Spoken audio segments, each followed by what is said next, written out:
আসসালামু আলাইকুম, কেমন আছেন সবাই? আশা করি সবাই আসসালামু ভালো আলাইকুম, আছেন। তো কেমন আছেন বলেন তো সবাই? এই আশা ফলটার করি নাম সবাই কি? ভালো সবাই আছেন। তো এই তো ফলটা বিকেলবেলা চিনেন কিনা? আপনাদের কাছে আপনাদের ছেলে মেয়ে এলাকায় কি নিয়া। কি নামে পরিচিত তো ফলটা? এইখান থেকে যে আমাদের আমাদের বাসায় এলাকায় তো এই নাম, ভাড়াটিয়ারা এই যে ফলটার নাম বিলাতি গাব আনছি বলে গ্রামের যে থেকে। বিলাতি গাব। তো এই দিয়া ফলটা গেল খুবই 5 টাকা মজা। গাড়ির মতো। এটা আপনারা তো ফল এগুলা কি নামেই নামে পরিচিত, চিনেন তো এটা তো একটা অবশ্যই ফলের কমেন্টের ভিতরেই মাধ্যমে পড়ে, জানাবেন। গাব।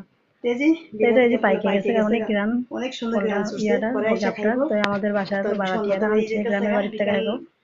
তো প্রায় আমাদেরও রাতের বললো যে কয়টা রাত হয়ে নিয়ে যান, যেতেছে গা। তো এরা আর আমি কি আনতে বেশি যাই। একটা পছন্দ করে না, চলেন। খায় না, অনেকগুলো আনছে। তো আমার হাত দিয়ে আমি আনছি, বেশি তো আর নিতে পারি না নিজের হাত দিয়ে, এই জন্য 6টাই আনছি, অনেকগুলো আনছে। তো এখান দিয়ে যে বিকাল হয়ে গেছে গা। তো ছেলে মেয়ে বলতেছে বাইরে যাইবো। তো বলতেছে আয়ো বাইরে যাই, নিয়ে ঘুরে আনি।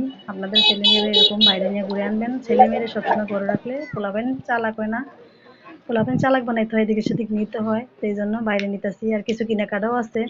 তো এখানে যে ড্রাগনের দোকানে গেলাম, ড্রাগনটি খুব পছন্দ হয়েছে, ফ্রেশ ছিল, কিন্তু দাম অনেক বেশি চাই, এই জন্য নিলাম না। তো কলাটাও পছন্দ হয়েছে, কলাটাও দাম বেশি ছিল। তো এই দাম দুম বনায়া পরে আল্লাহ দাম মিলছে, পরে নিছি, একখানা কলা নিছি। তো কলা নিয়ে যে সামনের দিকে যাইতেছি, আর সেলিমের জুতো ছিঁড়ে গেছে গা, জুতা লাগবো। তো চাইছিলাম জুতার দোকানটা খোলা নাই। পরে আবার বলতেছে বেলপুরি খাইবো। তো এখানে যে বেলপুরি কিনে দিলাম, এক আপার দোকান দিছে বেলপুরির। তো ছেলের আর মেয়ের বেলপুরি কিনে দিছি। তো এখানটা খাইতেছে, আমি আর পাশে বসে রয়েছি, আমি আর খাই নাই। আমার তো ভাজা পোড়া খাওয়া নিষেধ, গ্যাস্ট্রিকের সমস্যা আছে, এই জন্য আর কি আমি ভাজা পোড়া খাই না। তো কেনাকাটা সব শেষ করে তো এখানে বাড়িতে এসে বললাম যে আসতেছে আর কি, বাড়ির সামনে গলিতে যাইতেছি। তো যে জায়গাতে দেখছেন আনতে গেছিলাম জুতা, তো জুতা তো আর কিনতে পারলাম না, জুতার দোকান বন্ধ ছিল। তো এইখানে এই যে 1 মিলিলিটার দুধ আনছি, 1/2 লিটারের। আর এই যে ছেলে মেয়ে কেক খাইবো, কেক নিয়েছি, এক পানা কলা, কলাগুলো অনেক ফ্রেশ আছে দেখেন।